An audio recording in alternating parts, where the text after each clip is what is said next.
These are our conversations with the candidates for the municipal election of 2021 in the city of Holyoke.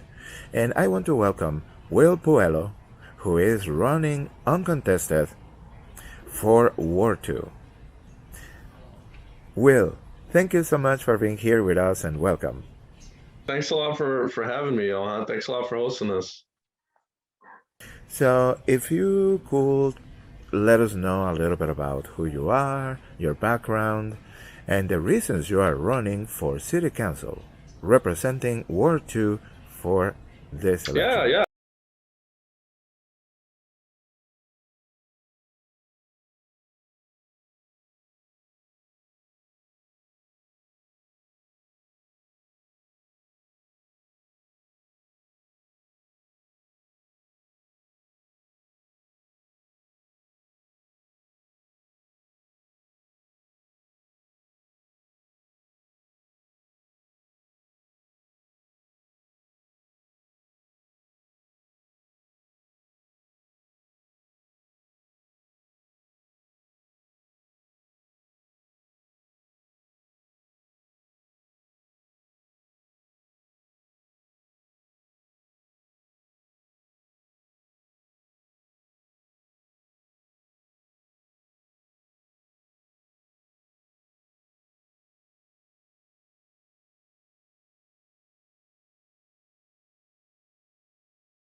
Well, and thank you for your service. Will, definitely something that is something to, like you said, to feel proud of.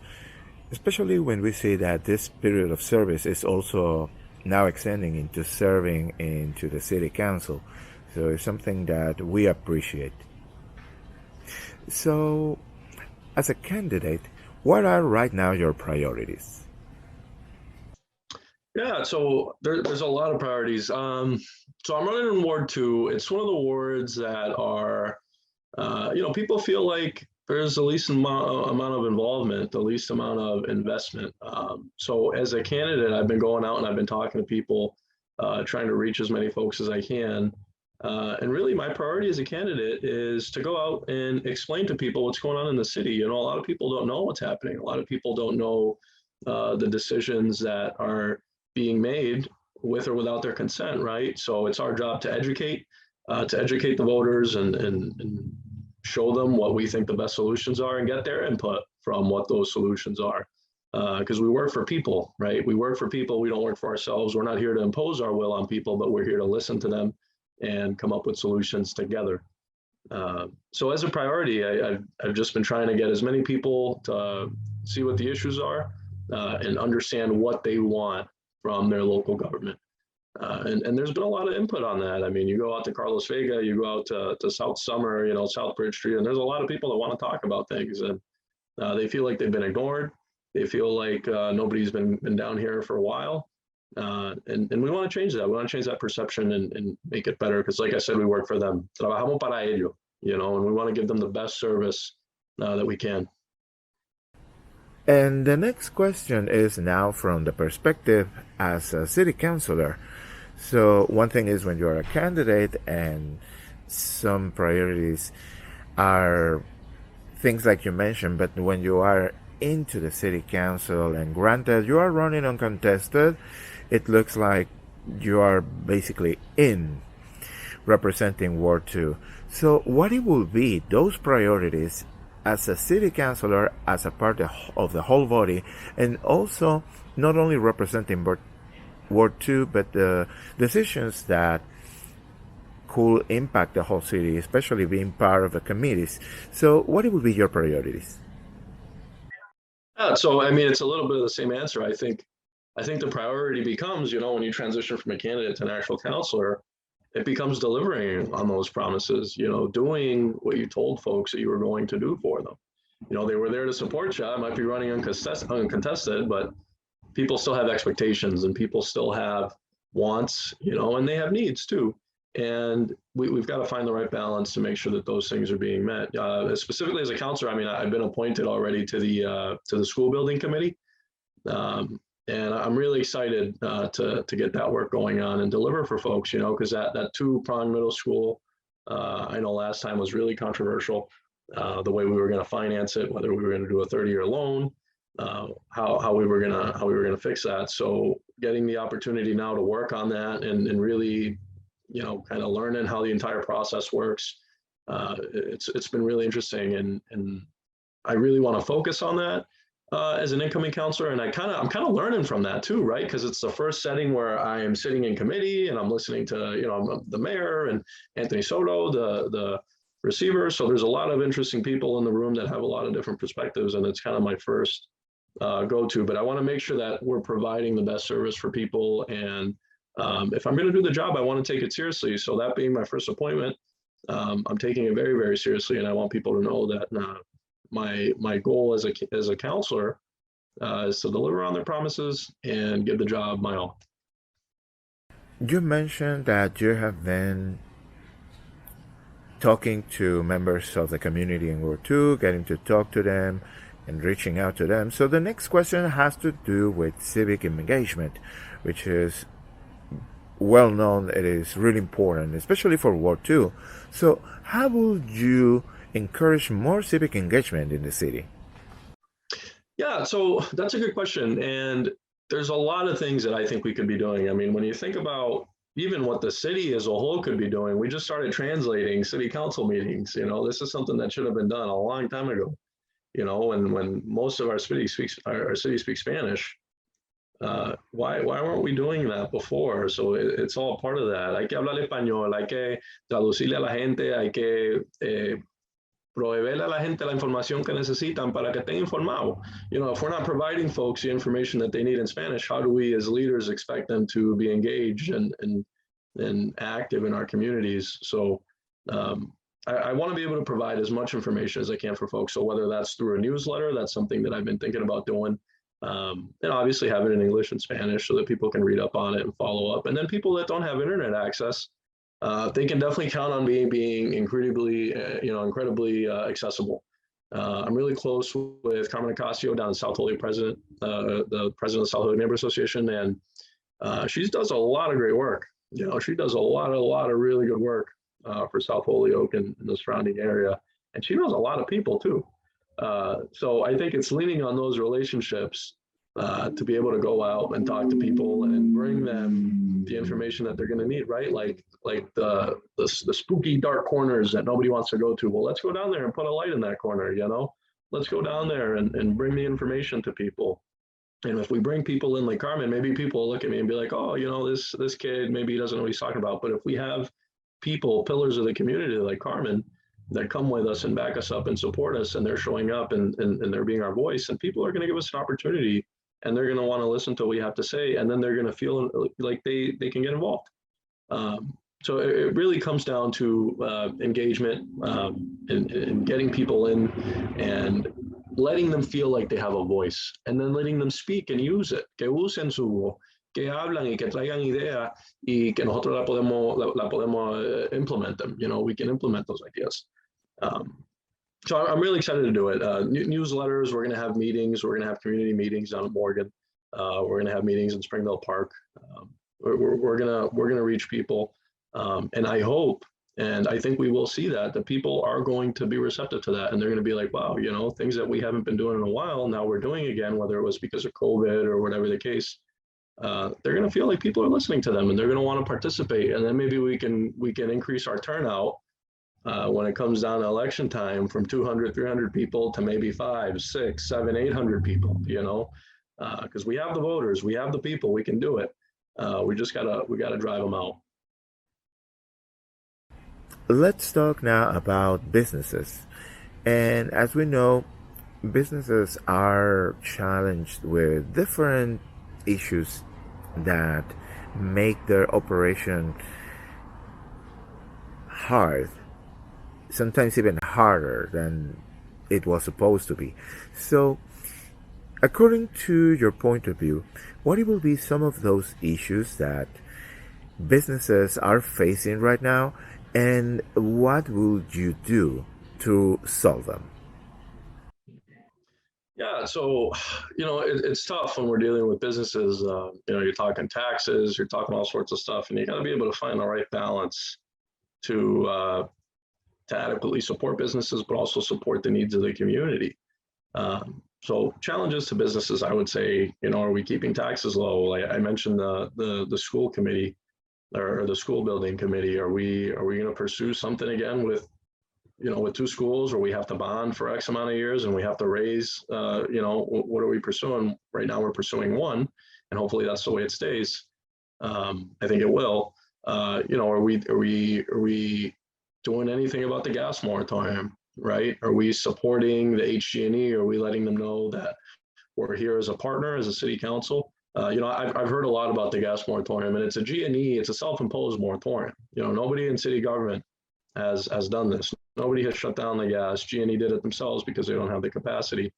And what we've heard, what I've heard, is that G&E needs the regulatory support. So they want people in city government that say, we support the G&E, we support you guys expanding capacity, and that's going to let us attach, hook up new businesses and whatnot. And those are things that businesses are looking for. These are the things that businesses want before they come here. And I just want to say, to add on that, I mean, I think we all believe in global warming in the city. I don't think anybody has that backwards thinking, but the reality is that we're not going to fight global warming by ourselves. We're not going to fix that crisis by ourselves here in Holyoke by handicapping poor people that really need this. People in need, people in need that genuinely need this, and businesses like the question was addressing. So the gas moratorium is something we've got to address. We've got to lift, and we've got to support the G&E. Are we making Holyoke an attractive environment? Are we making it an attractive environment for businesses? What are we doing as far as regulations for example, marijuana businesses? If they want to come down here and cultivate and grow, are we putting up all this red tape? Are we encouraging business, or are we saying, no, we don't want you here? So it really depends what happens. For example, one of the good ones is the Dunkin' Donuts. Everybody complains that we have a lot of Dunkin' Donuts, and if the people don't want it, well, then hey, maybe the people don't want it. But I think we need to be really careful when we're shutting the door down to businesses and we're closing them out, especially when we're in dire need of tax revenue and revenue sources here in the city. We know that there's so many things that the city has to take care of, and there's always some things that could be done better or could be done different, but at the same time it is important to recognize the successes and the things that the city is doing well and is making the city to be outstanding. So what it will be, according to you, some of the things that the city has done right lately? Yeah, so the city's done a couple things right lately. I think a lot of things right, and a shout out to Mayor Murphy, who's also the former ward councilor, the guy I'm replacing. I think he's done a fairly good job. I think he's done a pretty good job, actually. He's such a kind person that cares about the community. And I want to throw him a high five with the ARPA funding, with the latest round of ARPA that we got. We really invested in Ward 2. I'm running as a Ward 2 councilor, and I was really happy to see that we were investing in Holyoke Homes, that we were investing in Habitat for Humanity, that we're building homes for people in the community, that we're giving them a roof. We're building shelters for folks, and we invested in Springdale. There was money in there for Springdale Park to fix the the water sprinklers and everything, so that people can go out and enjoy that, and that's what people want to see in Ward 2. They want to see Springdale revitalized. They want to see they want to see the government invest in Springdale so that people can go out and enjoy it. This is a city park, let's make it beautiful. Let's make it good. And it gets packed, by the way. There's tons and tons of people that enjoy that park, so let's make it beautiful. So I was very, very happy to see the way that the latest round of ARPA funding went. And I had heard some other things from people. They weren't very happy with the Holyoke homes and the Holyoke housing, but I think it's great. I think it's a wonderful thing. And I really appreciate Terry for that. Terry's a great guy. There's definitely going to be some big shoes for me to fill incoming into this role as Ward 2 Councilor. Now, talking about the state of Holyoke Public Schools, the school district that is under receivership and control of the state, and it has been like that for the past 5 years. So this is a situation that the consensus is basically in opposition to it. So what are your thoughts on the receivership of the Holyoke Public Schools? Yeah, so receivership's a tough one. I mean, there's not really much that we can do about it as far as, you always hear people. So you hear people say, oh, well, I'm going to fight against receivership and I'm going to make sure that our schools go back to local control. Well, how are you going to do that? That's not the way that it works. As a counselor, obviously, we want as much local control as we can get. We want as much input from our citizens as we can. And that means having a school committee that has all the powers and rights and authorities that it needs to successfully govern our schools. Obviously, I think we all want that.